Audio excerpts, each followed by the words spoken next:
reflexão desse novo cenário que Deus nos preparou.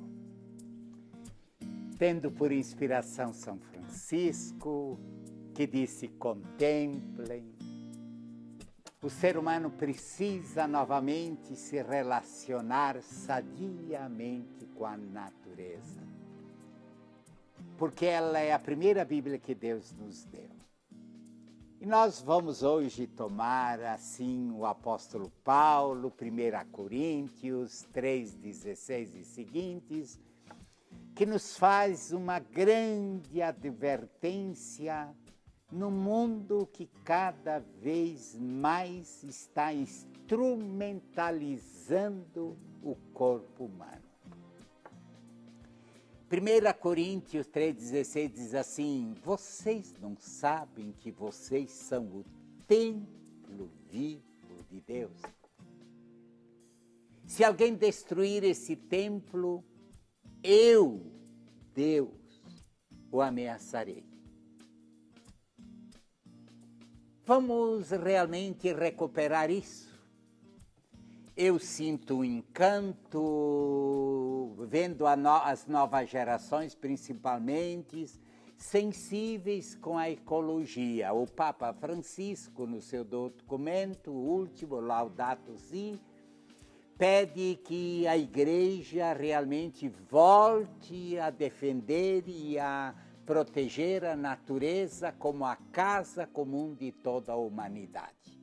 Se nós não a protegermos, continuarmos a manipulá-la, desfrutá-la, esgotá-la nos seus recursos, poderemos arruinar a nossa vida e principalmente o futuro das novas gerações.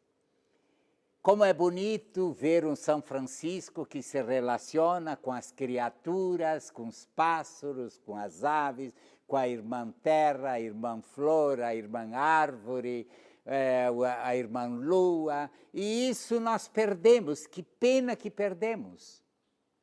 E somos chamados a novamente recuperar.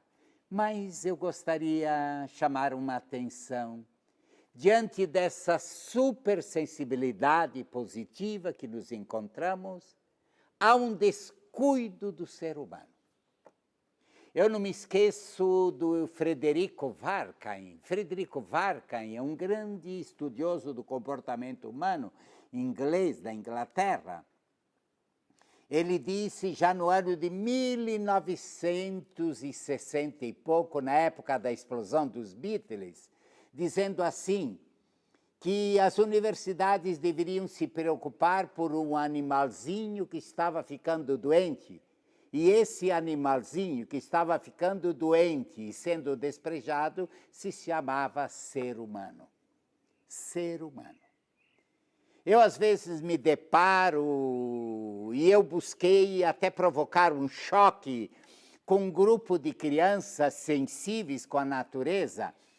Tem na minha cidade, onde eu nasci, uma linda figueira, linda, frondosa, que ela abraça toda uma praça. E em dado momento eu disse para o jovem, vamos lá embaixo da figueira fazer uma reflexão. Aí ele disse, vamos padre, vamos. Mas essa reflexão eu faria para você, para nós que somos todas chamados a ter um pouco de espírito de criança, de São Francisco e contemplar. Aí eu fui lá dentro, peguei um machado, pus nas costas e uma serra e fui andando. Aí eles me perguntaram, padre, o que é que você está fazendo? O que é que você vai fazer? Não, eu estou levando para lá, para que eu vou cortar a figueira e vou derrubar a figueira. Deus o livre, padre louco, não vamos, a polícia vem.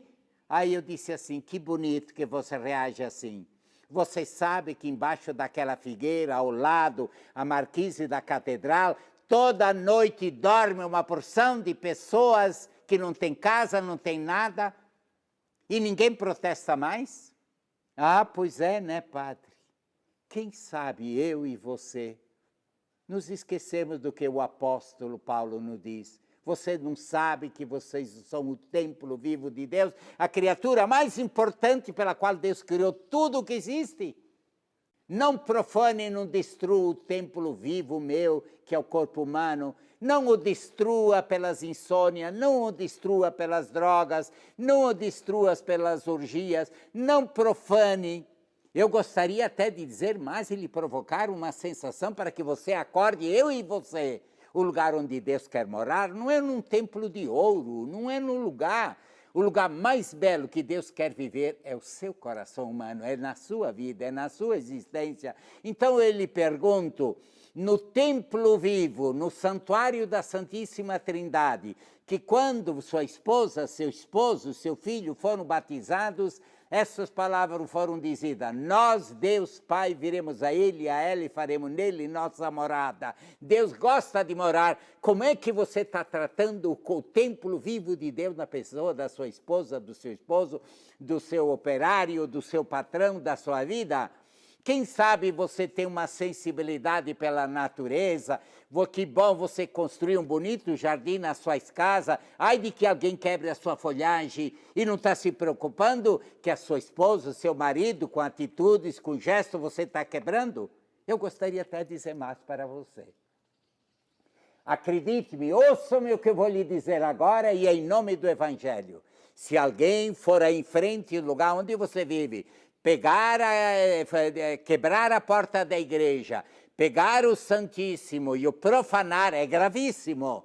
Talvez bate o sino e chame todos os paroquianos para ir fazer uma expiação da degradação que houve. É mais grave profanar o corpo humano do que, às vezes, quebrar uma igreja. E é isso que nós perdemos. Por isso Deus não aceita que eu use o ser humano, que eu manipule o ser humano, que eu me sirva do ser humano puramente porque ele me dá o conforto, porque ele produz dinheiro, puramente porque ele tem um corpo bonito. Hoje nós estamos na seleção da espécie, porque uma criança engravida com uma deficiência no útero materno, já tentamos, através da clínica chamada moderna, tirá-lo, abortá-lo antes da hora, milhões de vidas são tiradas, o corpo humano é vendido, o corpo humano é profanado, há uma prostituição legalizada e quem sabe você já usou muito o corpo do outro para se autossatisfazer, se gratificar, para profaná-lo e o seu próprio corpo. Você não sabe que vocês são um templo vivo de Deus? Não existe amor a Deus enquanto o ser humano, no seu corporeidade, não for respeitado. O ser humano não tem alma e o corpo como menor. O ser humano é corpo-alma, alma-corpo. Acredite-me, o cristianismo é uma revolução. Nós vamos para a eternidade com corpo e alma transfigurados, ressuscitados, à semelhança de Jesus ressuscitado e à semelhança de Maria Assunta. Isso é a novidade do cristianismo. Portanto, não existe amor cristão e não existe respeito a Deus enquanto tiver pessoas passando fome, sem emprego, sem dignidade. E se eu não tiver essa atitude, eu não sou de Deus, eu não entendi Deus. Querido irmão, querida irmã, vocês não sabem que vocês são templos vivos de Deus? Quem o profanar, Deus lhe pedirá conta. Medite nisso, reflita. O que você está fazendo com o seu corpo, com o corpo dos outros, com o corpo dos seus operários, com tantas pessoas na vida. Se você não refletir, você não entendeu Deus. Que Deus nos abençoe em nome do Pai, do Filho e do Espírito Santo. Amém.